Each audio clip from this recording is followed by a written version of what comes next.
संभल तशद्दुद मामले पर state human rights ने नोटिस लिया है। रियासती हुकूक इंसानी कमीशन ने रिपोर्ट मांगी है।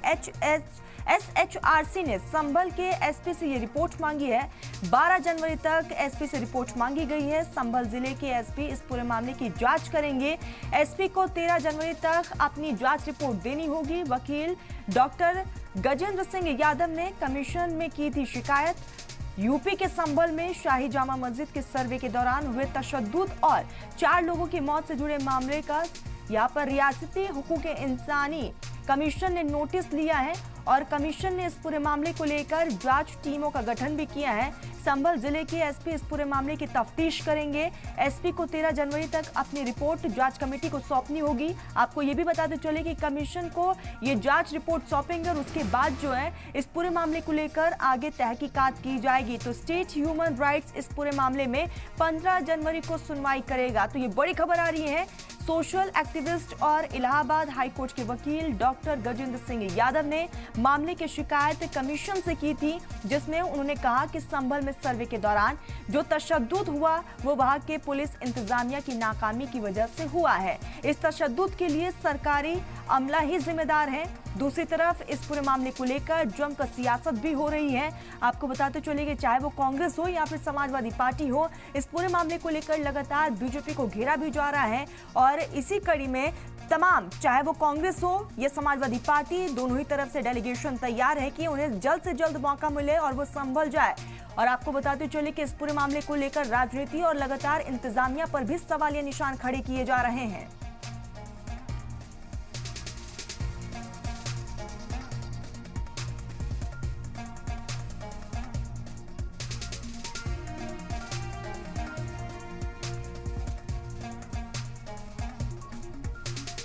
इसी बीच डॉक्टर गजेंद्र सिंह यादव हमारे साथ जुड़ चुके हैं। ह्यूमन राइट कमीशन के यहाँ पर लेटर के बाद से जिस तरीके से सर यहाँ पर अब आगे तफ्तीश की जा रही है, इस पर सबसे पहले आपका एक रिएक्शन। जी, इसमें हमने जो है 28 तारीख को 28 नवंबर को एक शिकायत दर्ज कराई थी राज्य मानवाधिकार आयोग। ये 24 तारीख की घटना पे था, जिसपे 4 दिन हमने अध्ययन किया पूरा, अलग अलग मीडिया रिपोर्ट, अलग अलग लोगों से जानकारी प्राप्त हुई। तो 28 तारीख को इसे दर्ज कराया। इस पे 2 तारीख को कल जो है 2 दिसंबर को इसमें एक जांच का आदेश हुआ, जिसमें एसपी संभल से जांच रिपोर्ट मांगी गई है दिनांक 13 जनवरी 2025 तक, जिसमें अगली सुनवाई 25 जनवरी 2025 को होनी है, 15 जनवरी 2025 को होनी है। सर, आपने जो लेटर लिखा है उसमें क्या कुछ है, एक बार आप डिटेल में बताएंगे? जी, उसमें क्योंकि मामला ये एक सिविल सूट था और उसमें एक सर्वे होना था, तो हमारा इसमें जो निकल करके उस दिन आया पुलिस के बयानों के द्वारा कि भीड़ वहां पहुंची और भीड़ ने उत्पात मचाया, जिसमें पुलिस का ये भी कहना है कि भीड़ पहले से ही वहां दंगे की तैयारी में थी और पहले से ही उनका ये हथियार वगैरह लेकर के तैयार थे। ऐसा लग रहा था उनके एक्टिविटी से कि वो ये इस तरह का उपद्रव करेंगे। लेकिन जब दूसरे पक्ष को सुना गया, जिसको अभी तक नहीं सुना जा रहा था, दूसरे पक्ष को सुना गया और बहुत सी मौके से जो जानकारियां प्राप्त हुई, उससे ये पता चला कि अगर भीड़ को दंगा या इस तरीके की कोई घटना करनी होती तो पहले दिन का जब सर्वे हुआ था तो बहुत ही शांतिपूर्ण ढंग से वो निपट गया था। लेकिन जब दूसरे दिन का सर्वे हुआ है तो मस्जिद कमेटी को भी इस बात की पूरी सूचना नहीं थी कि आज कोई सर्वे होना है, बहुत तत्काल में दिया गया था। तो जनता के बीच ऐसी कोई सूचना ही नहीं थी कि जनता पहले से कोई इस बात की तैयारी करके बैठी हो कि आज हमें उपद्रव करना है। तो ये तो नहीं कहा जा सकता कि दंगे की वहां पहले से कोई तैयारी थी। और जिन बिंदुओं पे दोबारा से सर्वे होना था, इसमें हमारा कहना है कि इसकी प्रशासन को पहले से ही लोगों को सूचना देनी थी कि इन बिंदुओं पे अभी दोबारा से कुछ और जानकारी चाहिए, इसलिए पुनः सर्वे होना है। लेकिन प्रशासन द्वारा ऐसी निष्क्रियता दिखाई गई और ऐसी कोई जागरूकता वहां नहीं फैलाई गई, ना ही किसी को विश्वास में लेने का प्रयास किया गया, बल्कि सीधे जाकर के वहां सर्वे शुरू कर दिया गया। इससे एक अफवाह फैली वहां पर कि अंदर तोड़फोड़ हो रही है या कुछ भी हो रहा है, और वहां स्थिति जो है संभालने नहीं पाया प्रशासन, और फिर प्रशासन ने अति सक्रियता वहां दिखाई।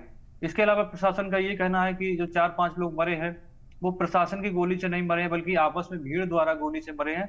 तो इस पे भी हमने आपत्ति जताई है और इस पे जांच का वो किया है कि भीड़, पुलिस ही कह रही है कि जामा मस्जिद के पीछे से सारी भीड़ आ रही थी।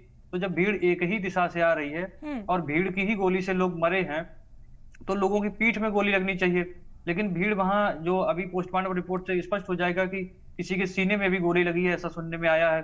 सामने से भी गोली लगी है और सामने तो पुलिस थी, तो फिर सामने से गोली कैसे लग सकती है? तो इस पे भी हमने शिकायत की है कि इस बिंदु पे भी जांच होनी चाहिए। इसके अलावा बाद में पुलिस अधिकारियों के जिस तरीके से बयान आ रहे हैं, उन्होंने जिस तरह कहा है कि कोई अगर ईंट पत्थर चलाएगा तो हम भी जो है देखेंगे नहीं, और जाहिलों से पढ़े लिखे लोग मारे नहीं जाएंगे, हमें भी वो करना होगा। तो हमारा यही कहना है कि अगर आपको ऊपर उन्होंने ईंट पत्थर चलाई है तो बिल्कुल आपको जो है अपने राइट टू डिफेंस है आपके लिए, आपको ये अधिकार है, आप अपने प्राण सुरक्षा में हथियार चला सकते हैं। तो इस बात को आप स्वीकार कीजिए कि हाँ, हमने गोली चलाई है और हमारी गोली से भी लोग मरे हैं। इसको फिर नकार नहीं सकते आपकी हमारी गोली से भी लोग मरे हैं।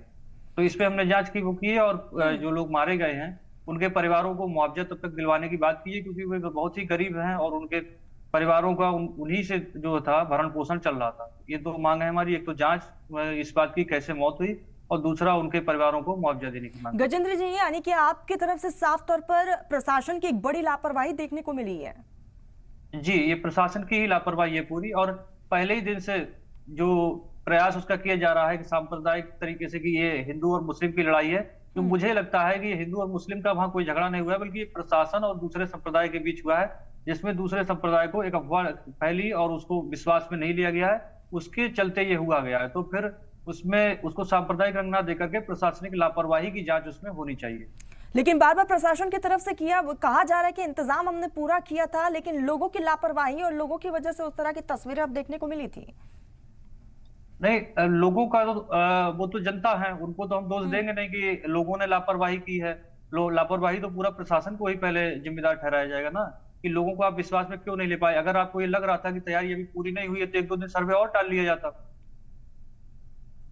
ठीक गजेंद्र जी, लेकिन इस पूरे मामले को लेकर अब राजनीति भी देखने को मिल रही है। हाल ही में एक्स पर समाजवादी पार्टी के मुखिया अखिलेश यादव की तरफ से भी पोस्ट किया गया था, उन्होंने भी सरकार और प्रशासन पर जमकर निशाना साधा था।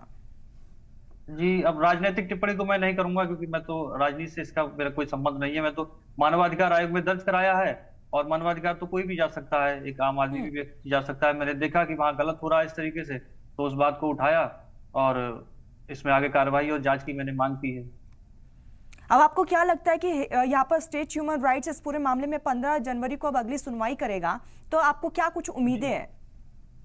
जी, उम्मीद है इसमें कि अब ये प्रशासन के द्वारा रिपोर्ट सौंपी जाएगी, फिर रिपोर्ट हमें भी दी जाएगी। ये रिपोर्ट हम देखने के बाद फिर उसमें देखेंगे कि किस तरीके से हमें क्या आपत्ति हो सकती है। वहां लोगों से संपर्क किया जाएगा, जो पीड़ित परिवार हैं, जो मारे गए लोग हैं, उनसे परिवार से संपर्क किया जाएगा कि किस तरीके से आपको इसमें कोई आपत्ति है रिपोर्ट पे। तो अगर कोई आपत्ति होगी तो हम पुनः फिर मानवाधिकार आयोग में अपनी आपत्ति दाखिल करेंगे। अच्छा गजेंद्र जी, आप एक बार बुलेट पॉइंट के जरिए आप हमें समझाइएगा कि वहां पर आपके हिसाब से क्या कुछ वहां पर दिक्कतें तकलीफें रही हैं।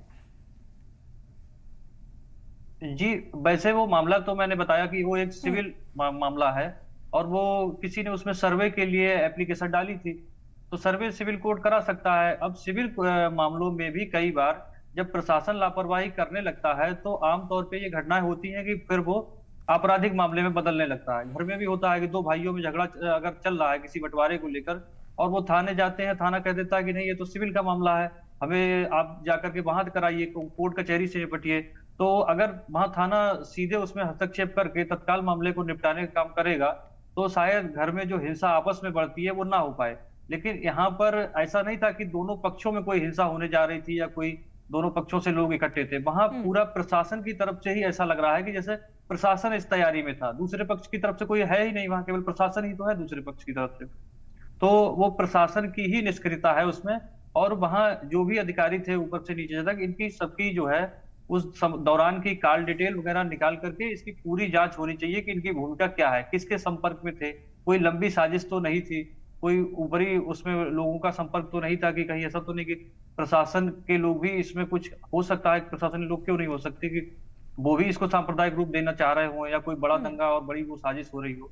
तो इन चीजों की जांच इस बिल्कुल बिल्कुल देखने वाली बात ये होगी कि इस पूरे मामले को लेकर आगे क्या कुछ सुनवाई होती है। फिलहाल आप हमारे साथ जुड़े, सलाम टीवी को आपने कीमती वक्त दिया, बहुत शुक्रिया आपका गजेंद्र जी।